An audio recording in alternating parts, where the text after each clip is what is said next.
Every single day, without fail, I'm asked one question, and that's how did we transform the front of our house? From removing the Pebbledash and restoring our bricks, to building a new front wall and adding a Victorian mosaic path, here's how we transformed the front of our house.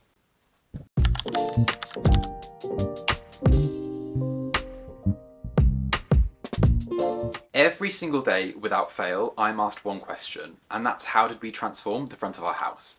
And in particular, how did we remove the Pebbledash? And after 2 years of renovating, I've spent a lot of time on YouTube, and there's not that many videos showing the process, so I wanted to dedicate this whole video to show you how we removed the Pebbledash and transformed the front of our house from start to finish. If you haven't seen what the front of our house looked like when we bought it, I'll insert an image now. And this is what it looks like now. There is a lot, obviously, we still need to do, and that's probably never going to end. However, I wanted to cover how we got to where we are now. The first step was to remove the Pebbledash. This can basically be summed up in 4 steps. The first is to use a multi-tool to remove the surface of the Pebbledash from the brick. The second is then to remove the old pointing. The third step is to sand down any bricks to give them an even surface. And at this point, if you find any broken bricks, you can repair them with lime mortar, and if they're too badly damaged, you can actually replace the bricks. I will just say, don't ever think your house is going to fall down if you find broken bricks. These houses are over 100 years old, and one of the benefits of taking off the Pebbledash or the render is to actually find the issues that are causing damp and any other problems. But if you do find these bricks, your builders will be able to replace them without you even noticing. And then the last step would be to repoint with a lime mortar, never cement. During the process of removing the render from the front of our house, we actually found out that our bay window wasn't original, which we did know already, but it was actually constructed of bricks, and this is what it looked like once the render had come off. For this process, we considered hiring a stonemason to recreate the same bay windows that are found in our area.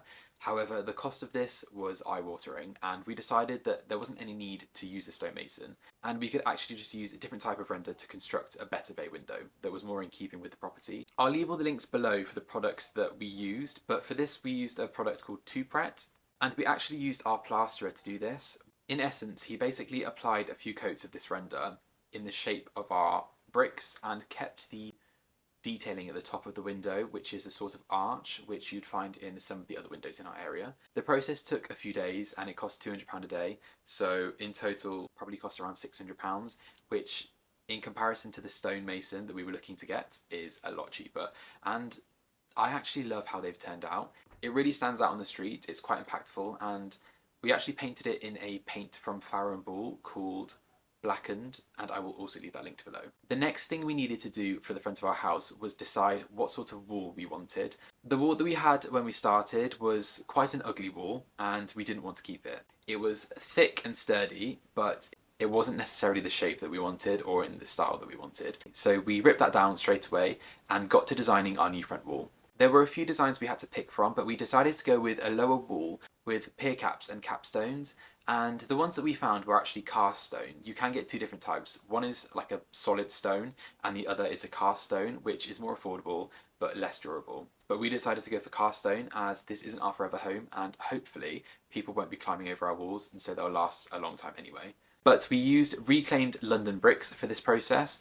They are more expensive, and you could definitely cut the cost of this in half if you use cheaper bricks, but we decided to use the same bricks that our house is made out of to make it look more in keeping, and even though it costs more, it's definitely worth it. One of the biggest projects that we wanted to do with this house when restoring it was to reinstate the wooden door and the wooden windows. These Victorian properties originally would have had wooden windows and wooden doors, but over time people have replaced them with UPVC, which is a type of plastic. They're not very nice to look at, and in reality, they actually don't last as long as wooden doors and windows. So one thing that we knew we wanted was a traditional style wooden front door. And we actually got our door from Beechall Joinery. I'll again leave everything linked below, but this door is made from Accoya wood. It's beautiful. It's so well made, so well designed. We went for a reeded glass design on the inserts of the Victorian panels. One thing that you might say is that it's not traditional to have reeded glass. This property would never have had stained glass, and so I wanted to do something modern but traditionalist. I'm not a purist, so I don't mind some modern things within a traditional design, but I just think that this reeded look on this door looks so lovely. I would say you have 2 choices with doors. You can either go with a UPVC door or a wooden door. UPVC doors don't last as long and they can look quite cheap, whereas wooden doors are slightly more expensive, but you get your money's worth. Another thing that was on our list to do was to reinstate the sash windows. We inherited these really ugly aluminium windows that were completely broken and didn't open. Actually, one of them did open and the window nearly fell out. But these windows were so ugly and they were single glazing, if I can remember correctly. So we wanted to reinstate the sash windows, and because of time constraints and costs, we actually decided to go with UPVC windows. And it's not that I regret it, but if you're looking to restore a house, I do believe that things should be done properly. So if we were to do it again, I would have probably got wooden sash windows. There might be a few developments in this area within the next few weeks, so if you're interested in home renovations and you like this sort of content, please do subscribe, and within the next few weeks, hopefully you might have some updates that I can share with you guys.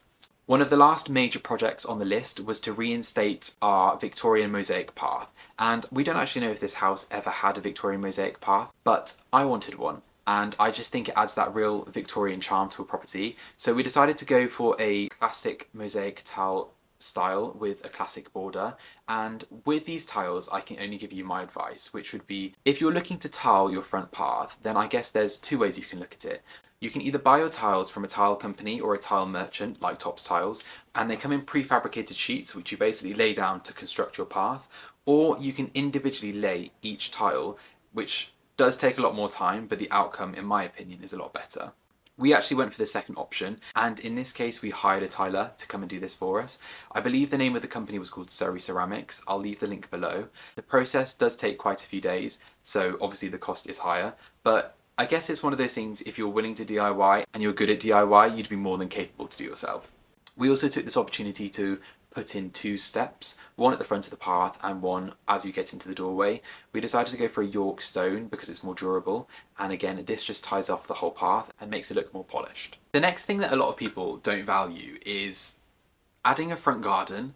When you walk down a street and you see greenery and plants, it just looks so much nicer. So it's definitely one thing I wanted to incorporate. I knew that I wanted to leave space in the front garden to have plants, so I decided to create a bed just in front of the garden wall.